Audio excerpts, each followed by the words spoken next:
Welcome. I'm Janelle Kolaski, a career mindset coach and actor. And I'm Amanda Dubois, a self-authenticity and prosperity life coach and actor as well. And we're your co-host of Mindset Artistry YouTube channel, where we teach you the art of discovering and using your mindset to build a career and life you desire.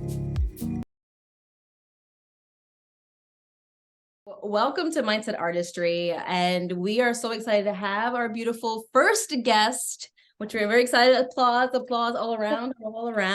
We have Donna Franklin, who's a kick-ass black belt real estate author and writer that is a guest today. And so Donna is a highly successful real estate agent in San Antonio, Texas for the last 15 years. She's a very successful entrepreneur, writer, author, published author, and her latest book is on mindset, in which she reveals one thing that changed her life forever, and we'll get into that, so stay tuned. So Donna, what has been going on in your life recently that you feel was unexpected or expected? Gosh, well, I actually on Thursday, I have a class that I'm teaching on my book. And today they wanted me to do like a promo. And so I had not broken a board in 4 years. I'll send you the video so you can see it. But it was so much fun.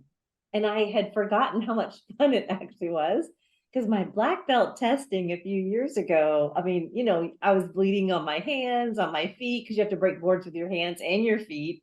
Wow. And, you know, and so it was crazy, but this time no blood today, but it was fun. It was so much fun. And then I had one of the other ladies that was there, and she actually had never broken a board. She was so scared, and she was able to break it because I showed her how to do it, and she broke it, and she carried the board around with her forever just because she was so excited. She's like so proud of herself. I was like, yes. And that's what I'm going to do at the end of this class. This is going to be my first class on Thursday that I have people that are going to be breaking the boards at the end of the class. So I'm super excited about that. Wow. And that seems intimidating. I mean, definitely to me. And do you want to talk about mindset? What was the first thing that came across your mind when someone was like, you can break a board with your hand and your feet? Can you tell us about that? Because I feel like that's got to be a lot to do with your mindset. Yeah, of course. So whenever I joined my Tae Kwon Do school I was in Denver at the time, and I had been so tired of being fearful, right? I've been fearful my entire life. And I had also always wanted to be in martial arts. And do you guys know who Bruce Lee is? Yes. Yes. I love him, right?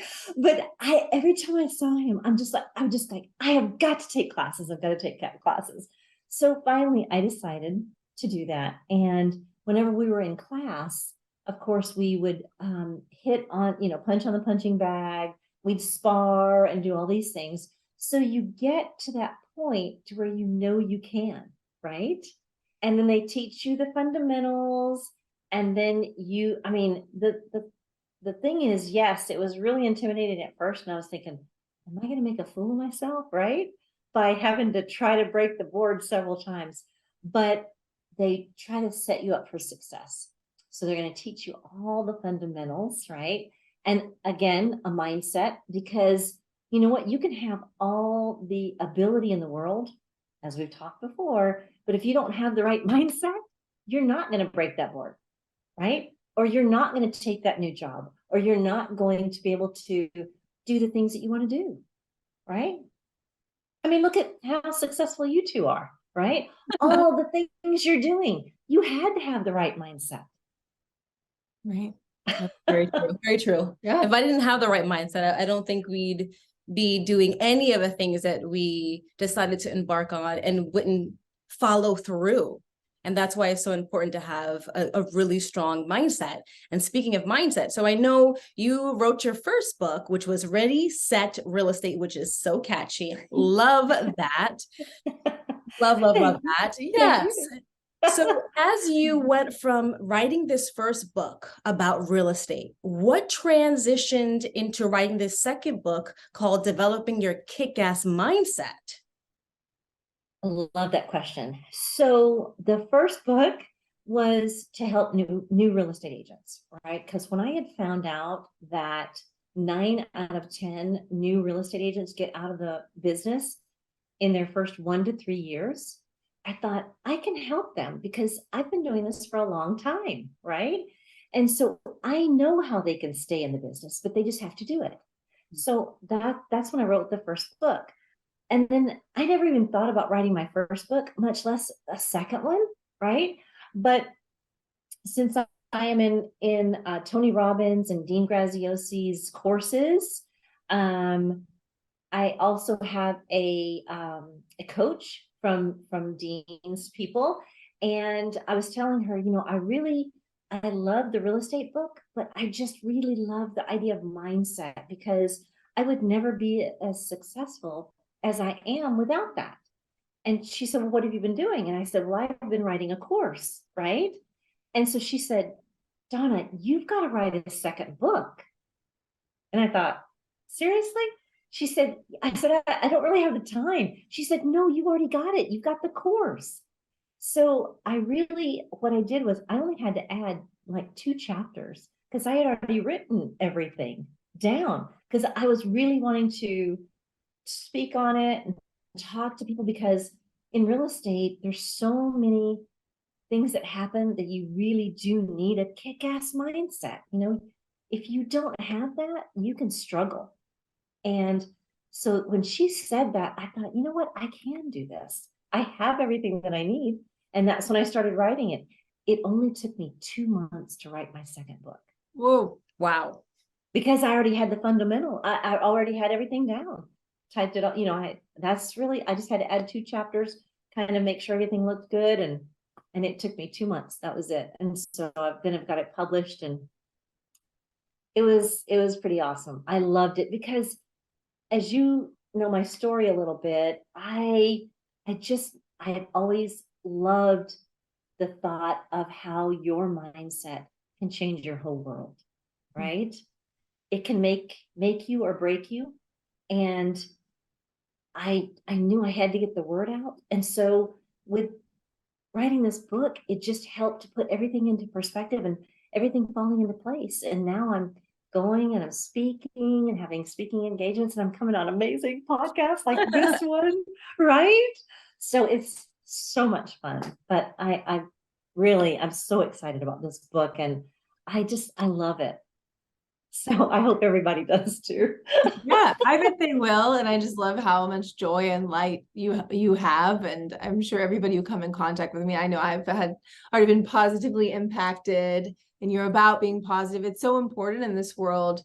And I have so many questions, but something really stands out to me because you are just such an expert at these mindset hacks now, because it's constantly what we're talking about on our podcast. And I really do believe your mindset makes or breaks you. I agree with that 100%, but it's such an expansive topic. So can you think of 1 or 2 things about mindset that maybe really stand out to you for people that are listening and watching, that if they're like, I don't even know where to start, what would you tell them about Love changing mindset? I created a mini course just for your listeners, and they can start there. But the reason I say that is because at the end of the 3 modules, there are activities for them to do so that they can put everything that they've just learned, read, and put that into action. The first thing that someone has to really do is and this is one of the first activities that I tell them, okay, I want you to go to a place that you will not be disturbed, right? No phone, no nothing. And I want you to just kind of relax, make sure you have some paper and pen with you or journal or whatever it is, right? And then I in the exercise, I tell them, okay, I want you to think of something in your past that you want to overcome, right? What's one thing? Has it been bothering you for years? Has it, right? Just something. Or Is it something in the future that you know you want to achieve?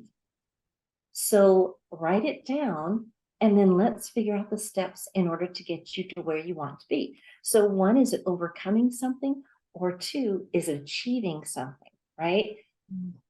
That's kind of how I approach it, because I just felt like as I was going through and writing everything down and creating each one of the chapters, I just thought, okay, this is what someone would need to do in order to put action with what they've learned. Because both of you know as well as I do, if you read something, if you don't apply it, it's going to go away. All right. And so that's what I did. And on the back of each one of the chapters, I have got these exercises that I really just think it's just gonna make it all worthwhile. And Tony Robbins, as you know, says that you have to take action, and that's what's gonna make you or break you, right? So, and that's what I like. Plus, let me show you this. All right. So I don't know if you can see it. We can. Yes. Where focus goes, energy flows. Absolutely. I love that. I love that. And I actually got that. I love I love what that said, because that was from Tony Robbins as well. And I had someone create this for me so that it's right in front of my computer. And every morning I see that, because it's true. If you focus on negative, that's where your energy's going. If you focus on positive, that's where your energy goes. It's all about mindset, right? It all comes back to that. Absolutely. I agree. Yes, absolutely. It's a boomerang effect. I call it, like, what you put out is what you get, and what you receive. Right. It's a magnet, right? And so you talked about taking action. I know you're big on taking action, not only just thinking about it, but really taking that action. And in this book, you really bared your soul because you had a tough upbringing and a tough childhood. So what was it that was so tough? And what was that moment for you that you decided to make that flip and go, I no longer want to be living in this fear mindset. I no longer want to feel the fear anymore in my life. And I want to transition into becoming positive. So talk about a little bit about just your childhood, and then how it led to who you are now. So growing up, my mother, I have three sisters. So, and my mother and my aunt were identical twins. And so our families all stayed together, and my aunt had three children. And so my grandmother raised all seven of us. I don't know how she had hair left. I have no idea. That poor woman. I don't know. But so my mother and my aunt worked, but they had no education. Neither one of them finished high school. And so they both worked in, you're going to love this, instead of Dairy Queen, they worked at like Dairy King is what it was called. So it was fast food. And so they didn't make much money.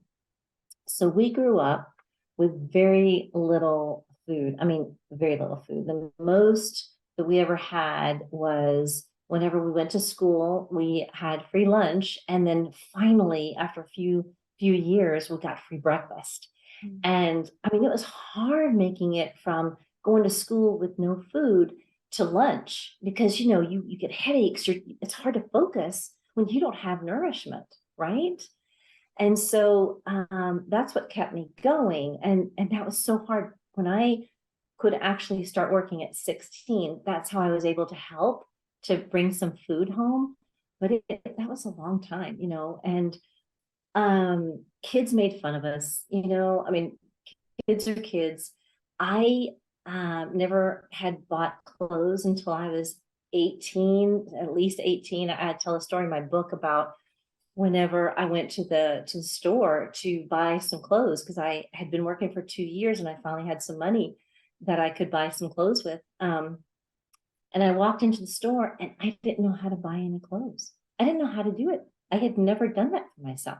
And I was 18 years old, right? But if you think about it, it was just survival mode for all those other years, right? Just trying to survive. And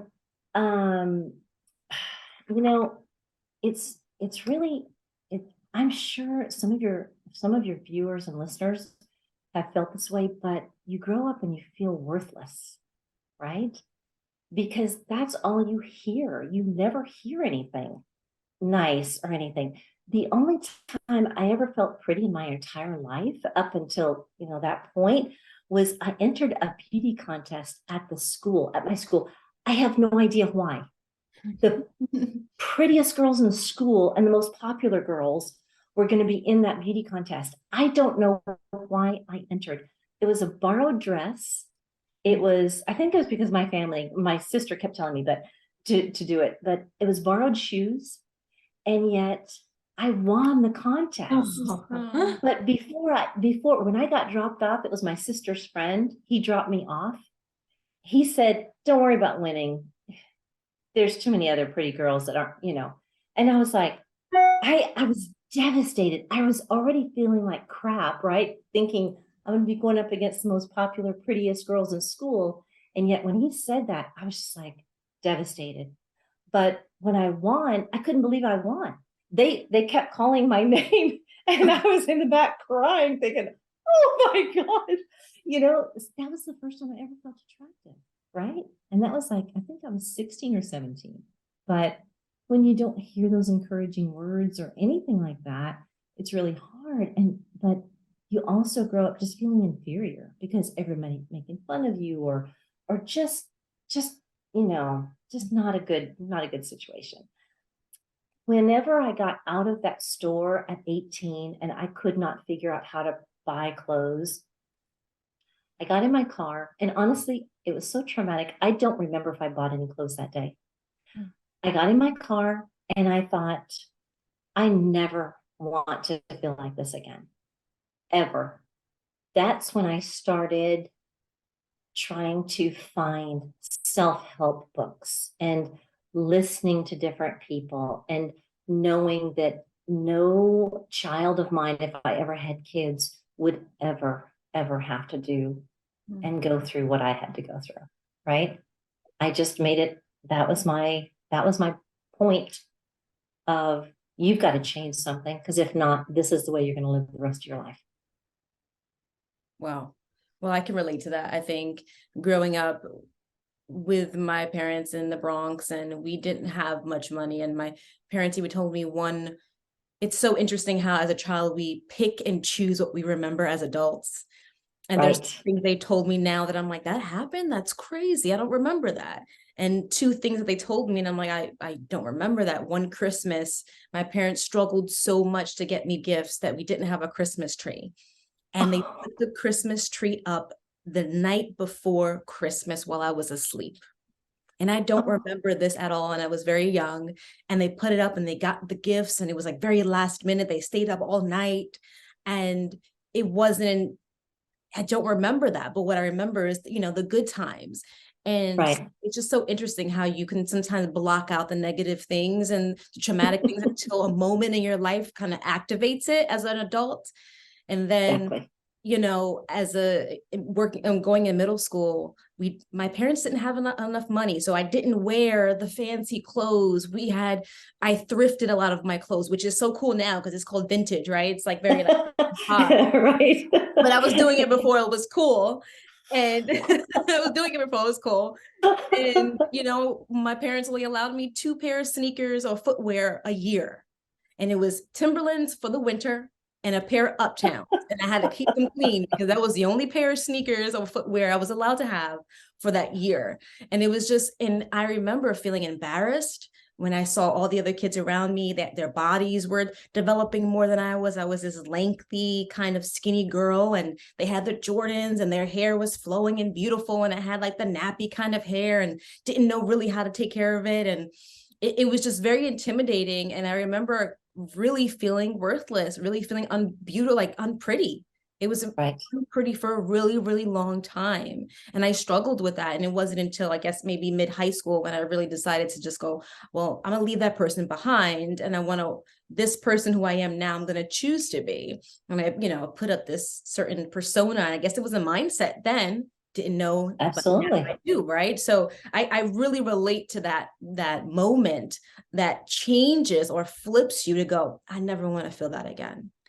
Right. Yeah, and Yeah. it's so encouraging if people have been through that, and anybody that's listening, to know that that can happen, because it's funny. It's so wild. I love how the universe brings people together and we're all talking about this. Like, I don't even know how I ended up modeling. Like, something in me was like, you need to model, but nobody wanted to date me. I was made fun of in school. I didn't have boyfriends. I had nothing. I wasn't the popular girl, but for some reason I was like, I want to be a model. And my brother has autism, so that was very expensive now, and especially in the 90s when everyone was like, put him in an institution. And I really admired my parents. I know the 2000s, things were very rough, so my dad got laid off. And like you said, there's things that you didn't even realize. But then I remember, so my turning point was when I was old enough to work, I was like, I will never not have what I want again. Now I'm doing a lot of therapy to kind of, because I kind of went a little too hard in one direction. Because I got my first job when I was 13. I was like doing lawn work, like with a mower, and out there like doing people's lawns. And Oh my then God. I was a dance teacher when I was 15, and I was working at Taco Bell and McDonald's and a gas station, working overnights while going to high school, because I was like, I will never be without, because Right. you know, our family was also mocked. So now we all have this work ethic, right? But then for me, I was like, okay, but things will come. You don't need to be like, oh, Yeah. scarcity point. But I think it's beautiful for anybody listening. Like, you can have a turning point. Absolutely. Yes. You Absolutely. can. And it's just, you're like, it's just, I'm not, like, as actors, we're like, that's what we're doing. I'm an actor. That's it. That's, someone the other day was like, oh, you're like aspiring. I'm like, no, I am an actor. And I've, you know, you and I have been on TV. Yes. And we've been paid for films and commercials and stuff. So cool. Like, there could be a way you could say, no, I'm not aspiring. But it doesn't matter. When you say I am, you are. And that's what I tell people. I am. And then Absolutely. everything follows. Right. Right. And you know what I had to get to the point where is you have to realize that people, and I'm not trying to sound negative, but you can't let them to change who you are. And I'm sure we all three suppressed who we really are for a long time, right? Chills. Yeah. And right. And so now we are being who we're supposed to be. We're letting our lights shine. And that's what I love. I love that. And that's why I guess one of the reasons why I wanted to write this book is because I just thought, I need to get to more people, right? I need to help them to let their light shine. Don't let people bother you. Just, you know what? Yes, I know that it's nice to have friends and stuff, but you know what? They're not really friends if they're going to cut you down or if they're going to make fun of you, or right? You need to get with real people that really are going to get you, right?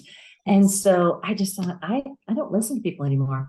I really don't. I mean, if they aren't gonna, you know, kind of be with where I want to be and kind of what I say and do. I mean, I'm not like a ringleader or anything, but I'm just saying, if they don't understand, then you know what? Then it's okay.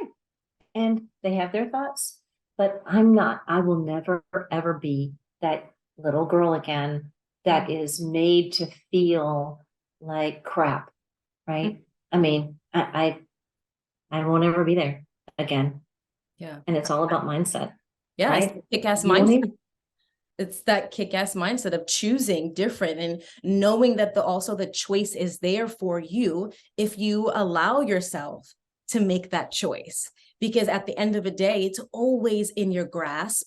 It's always with you. You just have to say, okay, let's do it and take charge. You know, you have to really take responsibility for yourself and really choosing what to do, what not to do, what to involve yourself with, or who and where you want to be, and then align your life around that as well. And then once you do, the people, like, and I'm sure you know this, and once you did, the people that were for you started attracting to you like a magnet. Right. And when did that happen? Like, when did you really get to the point where you're like, I don't care about external validation? That's a big one for me, because that's something I'm still coming around the corner, because I still find myself being like, oh, okay. I get it.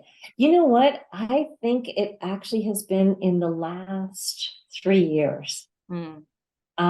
It hasn't been, like for a very long time. And I think because I always had it there, I just never chose to kind of chose that. I mean, even though I know that's been a while, but it's interesting that you asked that question, because I never really thought about it.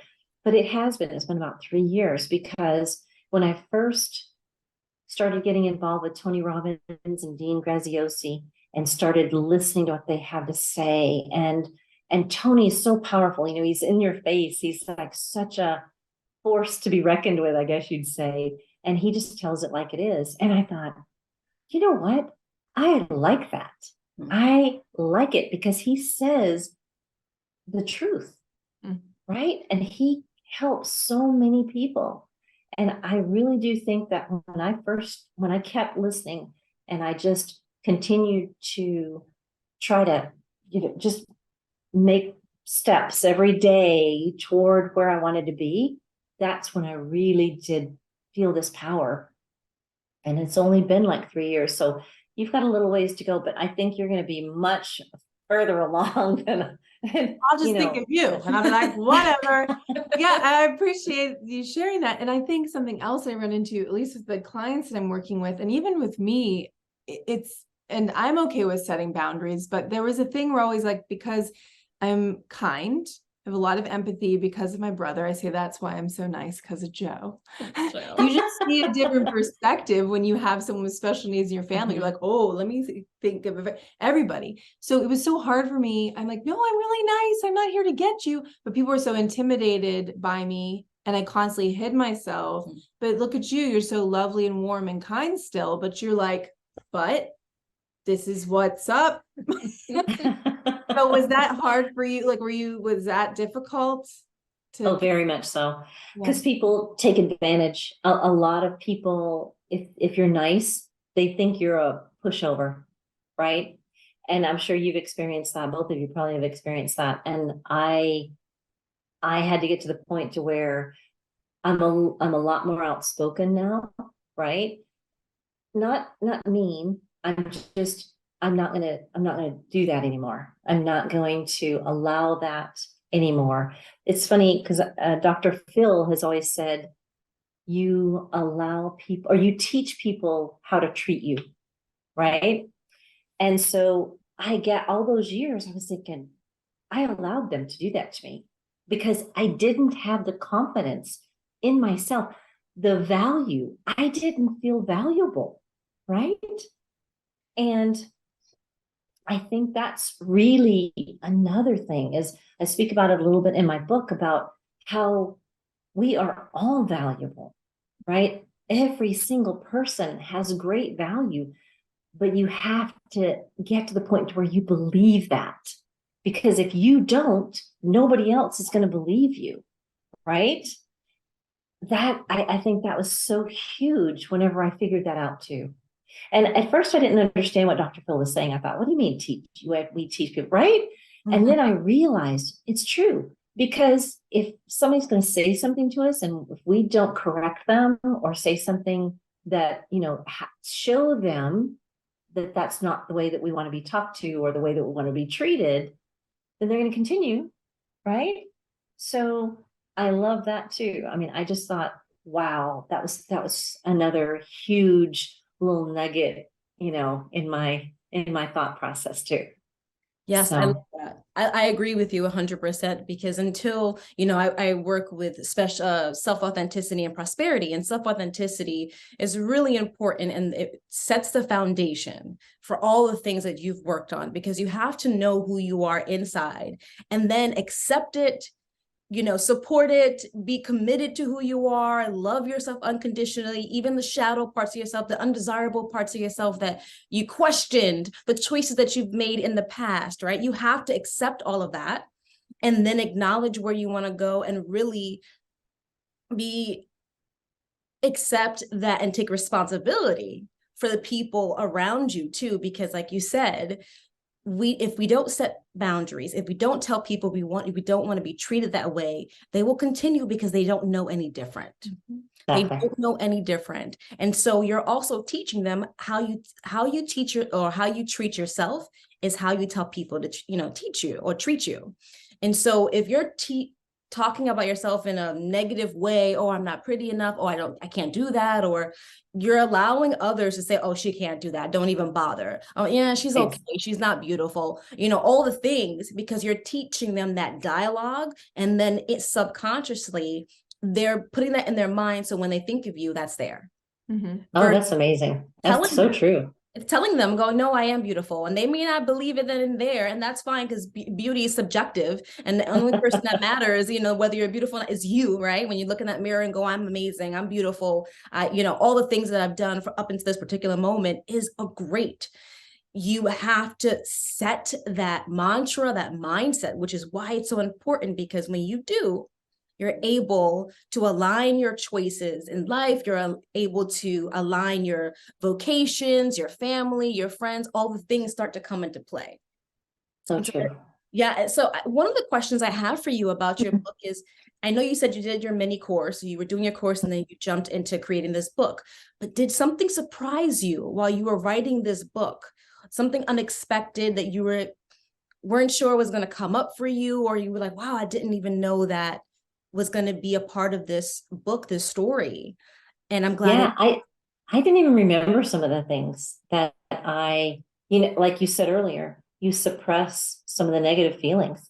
I didn't even remember that about when I was 18 going into that store. I did not remember that at all. And it's interesting because as I was thinking about everything, I mean, good and bad memories came back that I had pushed down for so many years, right?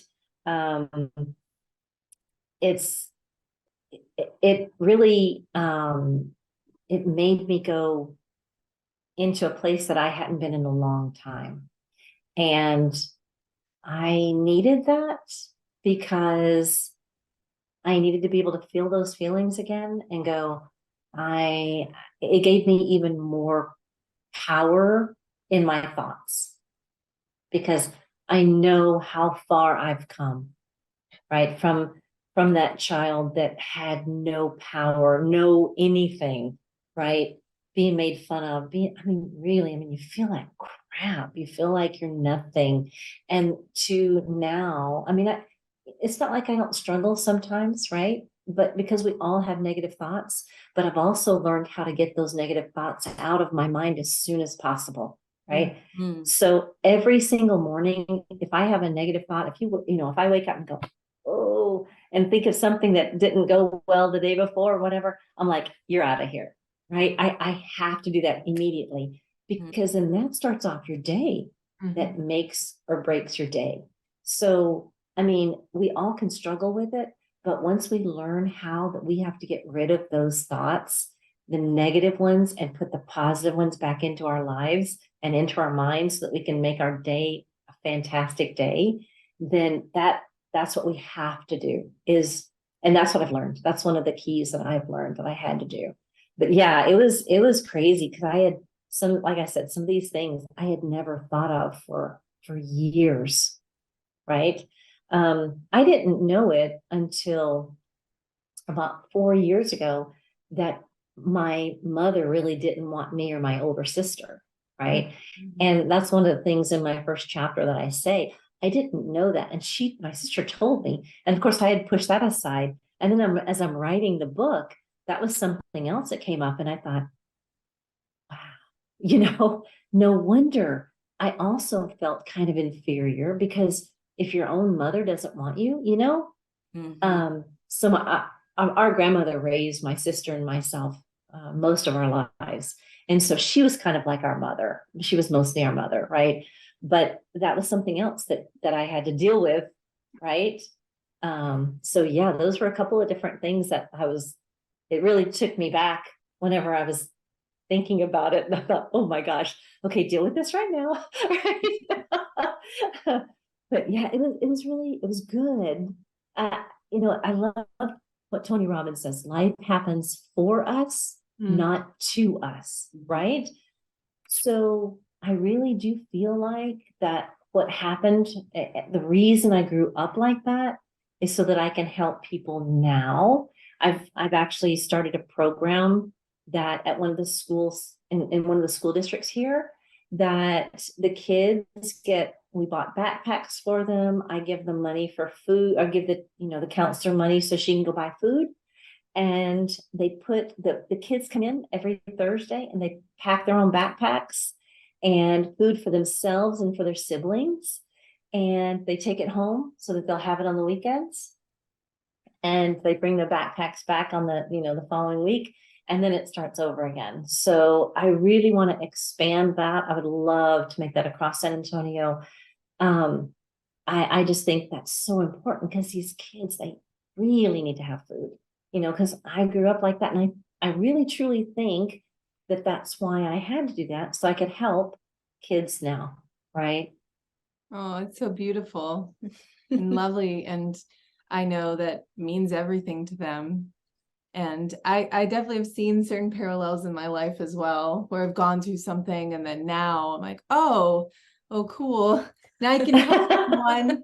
And something that came to my mind as you were talking is a lot of times people struggle with, okay, they know what they want and it's really important to them. And maybe they set the goals and they're doing some mindset stuff, but then they get really overwhelmed. And a lot of times I tell people to remember your why to keep you going forward. But what tips do you have for people? Because every day we're tired. It's exhausting. Everything we're trying to do. I mean, real estate, writing books and chopping blocks in half and all these things. We're all, I mean, I'm an ordinary person. I'm not going to speak for you two, but and I know that I get in my own ruts and whatever, but what works for you to get yourself going? You know what? I actually have started journaling. And I think journaling is really important. Because then that way you can always look back. If you're having a down day, you can always look back and go, oh my gosh, okay, I did have this problem on this day, right? But this is how I overcame it. Okay, great. I'm good, right? And so I think that's huge. And then also in the years to come, say if you have kids or if you whatever it is, they can look back on your journals and they can see that as well. So I think that's something that's been huge for me, is just writing things down so that I can look back. But I think honestly, every time it took me 2 years to start that program for the kids. And I kept hearing this voice, you need to do this, you need to do this, right? Finally, one day I finally just said, I'm doing it. I went to the school. It's like, okay, Lord, I understand. Okay, I'll do it. I get it. So I went to the school and I'm scared to death. I thought, what is wrong with you? You're a grown woman, right? But I thought, okay, what are they going to think? Again, worried about that. So this has been about 4 years ago. And I just thought, stop it, get your butt in that school and just get it done. It was amazing. It was amazing. So if you get those promptings, just do it, because otherwise it's going to persist for a long time. But like I said, that took me 2 years and I finally did it. But yeah, because I feel like we're all being guided, right? I really do.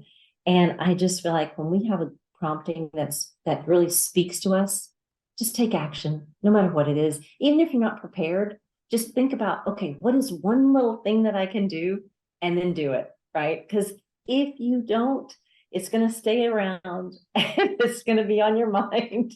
And you really need to help whoever it's telling you to help. That's what I think. I do think that we're all on this earth to help each other, right? Yep. I mean, I truly feel like that is the key. And I just I love that. I just feel like that's so important for us as individuals, as people, right? That's what we're here for. I love that. I love everything about it, that, and, you know, really being aware of when those moments come up and then pausing or taking the time to acknowledge what's happening is so important with building your mindset up, with making it strong, with making it unbreakable, right? Because you're going to go through different stages of your life, especially if you're denying it. It's going to keep haunting you like a ghost, you know, your old versions of yourself. Yes. It's going to be like a Christmas Carol. You're going to start seeing old versions of yourself, you know, aberrations popping up, and you're going to be like, oh gosh, no, no, no, right? Until you address them and really go, okay, what's happening? Because that's the only way to get through it, is to acknowledge what's happening and then process that, right? And so I love that you brought that up, and I love that that's so important to you. I want to ask, what is your proudest accomplishment throughout all of this, you know, being a Black belt, being a real estate agent, being a mother, being a grandmother, you know, writing 2 books? What is the proudest moment that you would like to share with our audience members and our listeners? That's so nice. I think the proudest moment has been getting my Black belt, because it was the first time I had ever made a commitment to do something. It took me 5.5 years, 3 days a week, sometimes 4 days a week. My daughter was basically raised in the Tae Kwon Do school, right? Because she was 3 when I started. Oh, wow. But that's my proudest moment, at the first proudest moment, right? Because it was the first time I'd ever set a goal and achieved it. Yes. Yes. It was awesome. Yes. I hands down. And on the back of my book, it actually has me. I'm not sure if you saw it, but it has me, my sensei putting the Black belt on me, and my daughter's looking up at me like so proud, right? And I was like, oh, I mean, I hadn't seen that picture in forever until I decided to write the book. And when I found it, I'm like, I forgot about this picture. I love this picture, right? So that was my proudest moment, my first proudest moment. Well, I love that, because I didn't make it to my Black belt, by the way, everybody. I only made it to my yellow belt because I was very young, and I was like, I'm not doing this. This is too hard. Well, we're gonna do it again. I We're can always do it doing again, it. right? I can do it I'm again. gonna be roller skating, Yeah. and we're gonna be I mean, I've dancing jumped out of a queens. plane and, you know, We're gonna done do it. climbed a mountain, so I can do it now. I got to be unstoppable, but I commend you for all of that, because it takes a lot of, like you said, commitment, dedication, and really, when you are sweating and crying and your body hurts, still going, you know, still following through, still going through the pain and going, because you know this pain is going to pass. This pain is temporary. This hurt. And just like anything in life, when you have that negative mindset, when you have these hurtful things or these painful things coming up, knowing and trusting in whatever you believe in that's higher than you, knowing Right. that it will pass. And with that comes the reality that your story matters, because everything that happened before this moment, and the reason why you've overcome it, and the reason why it was happening for you, not to you, was because you now have the capability to share that with someone and know and teach them and let them know that it will pass. You can overcome it, because look, I did. And I think that's what we're all doing with our stories. And, you know, that's the beauty about all of us coming together, is because we all have different stories, but they're somewhat similar in the life lessons. And that's why we have such a passion about sharing our stories and helping others and guiding others to know that there is better on the other side, when you choose to open that door and let go and trust and heal and do all these things. So I love that about just everything that you said. Nellie, Thank you. Yes. Do you have anything that you would like to Well, I could talk to you forever, but we have to start closing out here. Yes. So, well, you've told us about the book and this mini course, and we're so excited about that. But where can people go to learn more about you and everything that's coming up for you so that they can find you and buy the book and do all the things? So I have a website. Should I just give it to you guys, or I mean, do you want to have put it. I'll drop it down in the links. So you'll see Perfect, the perfect. details. Yes. And then anybody that wants the mini course, I would love for them to send me an email, and it's really easy. Donna Franklin at kw.com, and I can send them the mini course as soon as they get it. So I think it's going to be something that they will love to get. I really do think it's a very big, valuable thing, because I poured my heart and soul into it, because I thought, you know what, if they're going to listen to us and they're going to hear all of this, then let's give them some really good information so that they can help themselves and come out with a kick-ass mindset like all of us have. But can I tell you a fun story? Yes. So, okay. So one of the stories that I remembered as I was going through and trying to write the book was I was in my Tae Kwon Do class, and it was the first time we were going to flip somebody, right? So you had to come at the person as if they were coming up behind you, or you had to come up and behind them and like pretend like you were going to choke them or whatever it was, right? Or like put your arm around them. And so I threw actually 3 or 4 of my size. I'm 5'5", like 135, 140 pounds, right? And so they were pretty similar to me. And then I saw him across the room. I'm like, oh my gosh, this guy is like 3 times my size. I'm going to get him, right? I just went here. And he comes over to me and I said, can I flip you? He said, sure. So I turned my back. So he came, he had his arm around. I flipped him. I screamed, so proud of myself. I was like, that was the first time I ever felt proud of myself for doing something that was so much fun. I'm like, okay, there's nobody else in here. I was on a roll, but it was so much fun. It was great.